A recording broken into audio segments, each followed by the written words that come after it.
안녕하세요. 이상로의 텐텐베거입니다. 외국인과 기관의 매수에 코스피는 약 3달 만에 2,600선을 다시 넘었습니다. 원달러 환율 낮아졌고 나스닥의 신고가 랠리는 계속되고 또 대주주 요건 완화까지 기대되는 시장인데요. 연말 수익률을 극대화할 전략 원의 이상로 파트너와 찾아가시죠. 어서 오세요. 네, 반갑습니다. 네, 반갑습니다. 오늘 첫 번째 체크 포인트는 물류 관련주입니다. CJ 대한통운은 일주일 전 달성한 52주 신고가를 오늘도 갱신을 했죠. 12월 소비 회복이 기대되기 때문이라는데 또 어떤 종목들 살펴보면 좋을까요?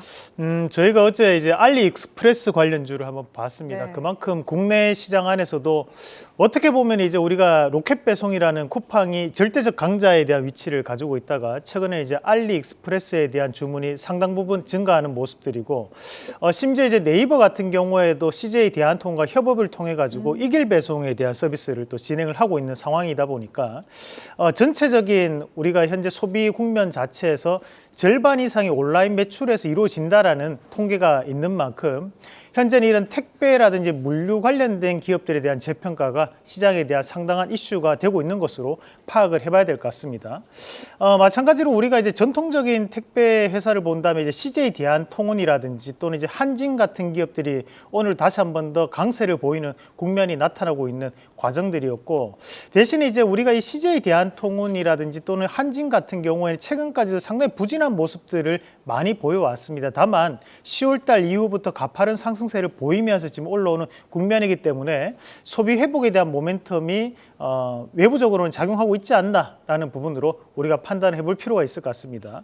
자, 오늘 특징적인 종목을 한익스프레스도 한번 같이 보도록 하겠습니다.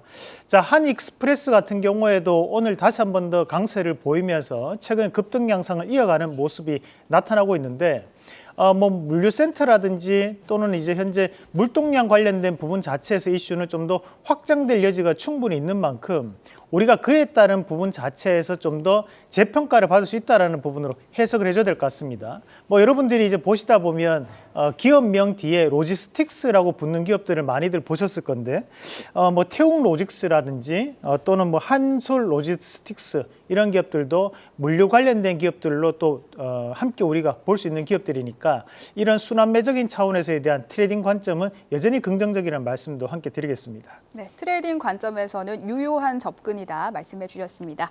12월 FOMC 이후로 내년 금리 인하 수혜 기대주가 강세입니다. 신재생 에너지부터 경제 회복 기대의 대형주와 자동차 주들도 강세인데요.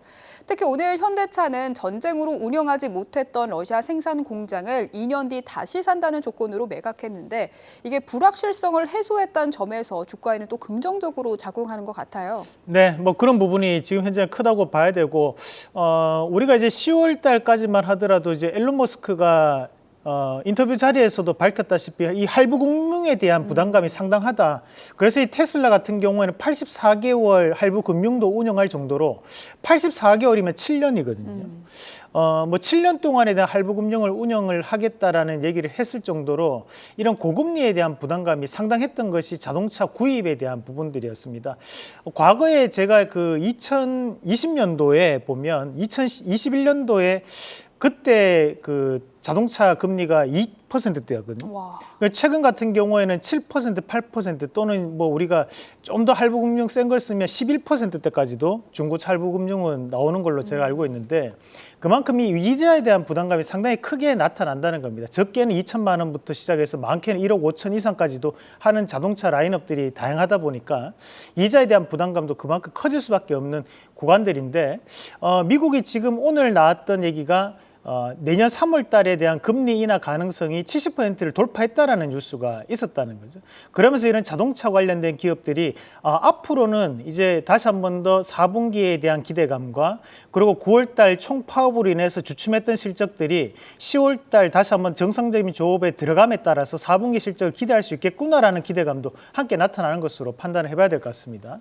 그러면서 미국 내에서도 제너럴 모터스라든지 또는 이 포드가 최근 들어서 상승이 상당히 뜨겁게 나타나는데 미국에 대한 점유율이 높게 형성되는 기업들이 또 현대차라든지 기아차도 현재는 점유율이 높게 형성돼 있기 때문에 충분히 저는 4분기 기대감이 있다라고 보고, 오늘 시장에서 뭐 현대차라든지 기아차도 물론 좋은 모습을 보이고 있고, 우리가 대형주로 공략을 하시는 분들은 현대차나 기아차라든지 또는 현대차 그룹 안에 현대위아, 뭐 현대글로비스, 현대모비스 아무 종목이나 현재는 긍정적인 관점으로 중장기적 관점에서는 내년 6월 달까지 충분히 가능한 구간이라고 봐야 될 것 같고요.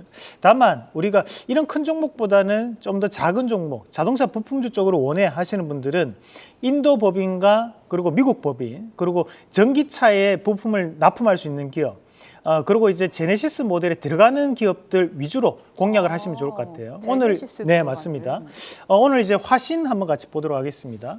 자, 화신도 오늘 10% 이상에 대한 급등 양상을 보이고 있는데, 현재 자동차 부품주들의 공통적인 특징들이 240선 밑에 1년간의 평균 주가 밑에서 움직여 왔다라는 부분이 낙폭과대에 대한 부분도 상당히 부각되고 있는 양상들이고, 전일 한번 확인했던 이 SL 같은 경우에 오늘 다시 한 번 더 상승세를 붙이면서 자동차 업종이 전반적인 상승세가 좀 나타나고 있습니다. 앞서 말씀드렸던 이런 조건들을 다시 한 번 더 판단을 하시면서 그에 따른 조건들도 뭐 유튜브를 통해서도 충분히 제가 말씀드렸던 내용들이 있기 때문에 그 내용도 확인하시면서 그렇게 보충 공부도 한번 해보시라는 말씀도 함께 드리겠습니다. 네, 4분기 실적 기대에다가 지금 과대 낙폭 구간에 들어가 있는 맞습니다. 자동차 부품주 눈여겨보셔야겠습니다. 마지막 체크 포인트입니다. 오늘 로봇과 자율주행 쪽에서도 시세가 나오는 곳이 있죠. 대표적으로 티라유텍이 있는데요. 지분을 보유한 로봇 소프트웨어 기업 클로봇이 현대차로부터 후속 투자를 유치했다는 소식에 강세입니다. 뭐 현대오토에보도 오늘 함께 강세인데요. 함께 봐야 할 종목 뭐가 있을까요? 네, 뭐 정부에서는 스마트 플러스 빌딩을 짓는다라는 얘기를 하면서 로봇, 그리고 자율주행, 그리고 UAM, 뭐 우리가 도심 교통이죠. 도심 항공교통에 대한 얘기들을 지금 하고 있는 과정들인데, 저는 사실 이제 UAM에 대해서는 우리가 조금은 현실 가능성이 좀 떨어진다고 봐야 되는 것이, 우리가 용산 집무실을 통해서 2km 반경 내에서는 항공금지법이 있습니다. 우리가 과거에 청와대 같은 경우 2km 반경 내에서는 항공 금지가 이루어졌던 것처럼 용산에서 집무실에서 2km로 돌려버리면 강남에 들어가 버리거든요. 그럼 실질적으로 이 모바일 도심 교통에 대한 부분 자체가 크게 현실 가능성에 대한 부분은 좀 떨어진다고 봐야 되지만, 다만 이제 여기서 나오는 자율주행이라든지 또는 로봇에 대한 부분 자체에서는 앞으로에 대한 기대감도 상당히 만족시킬 수 있다는 부분으로 판단을 해봐야 될 것 같습니다.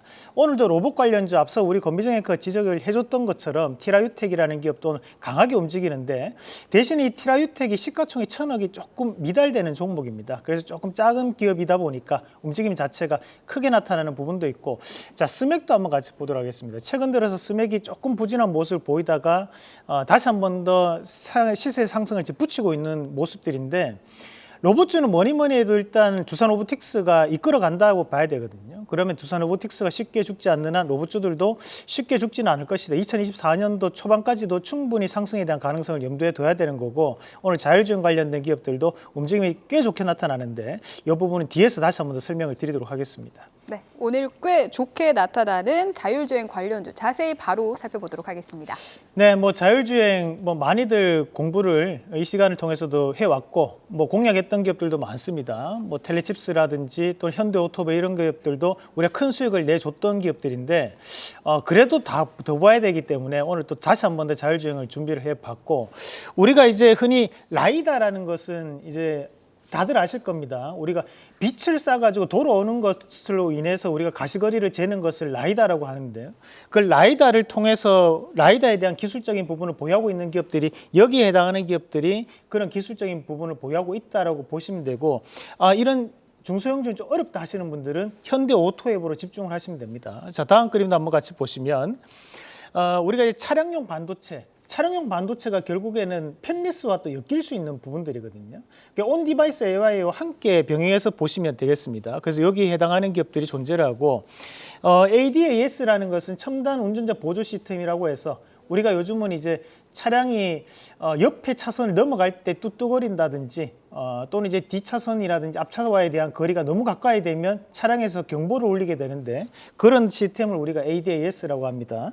자, 다음 그림을 보시면 이제 카메라 관련된 기업들도 존재를 하니까 카메라 관련된 기업들에 대한 순환매도 기대해 볼 수 있다라는 말씀까지 드리겠습니다. 자율주행 관련주 한눈에 정리해 봤는데요. 오늘의 원픽은요? 네, 뭐 이 중에서 ADAS 관련된 기업, 오늘은 팅크웨어 한번 같이 보도록 하겠습니다. 이 팅크웨어가 우리가 이제 아이나비라는 회사입니다. 그래서 그 아이나비라고 하면 남성분들, 운전하시는 분들은 많이들 아실 거라고 봅니다. 그만큼 유명한 브랜드에 대한 부분, 회사가 바로 이 팅크웨어라고 보시면 되고, 팅크웨어가 ADAS 첨단 운전자 보조 시스템에 대한 부분을 사업을 영위하고 있다 보니까 최근에는 대부분 이 고사양화라든지 또는 고급화가 이루어짐에 따라서 전반적으로 이 첨단 운전자 보조 시스템이 적용되는 차량들이 상당히 많습니다. 그만큼 이제 사업이 확대되는 국면이라 보고 현재 서울의 심야버스가 자율주행을 운영하고 있는데 이런 움직임들이 내년에도 좀 더 확장될 여지는 충분히 있다라고 본다면 지금 현재 가격대에서 신고가에 대한 돌파 가능성을 눈여겨볼 필요가 있고 1차적인 목표가를 잡아본다면 18,200원, 그리고 손절가는 14,900원 제시해 드리겠습니다. 네, 오늘의 원픽 팅크웨어입니다. 오늘 말씀 고맙습니다.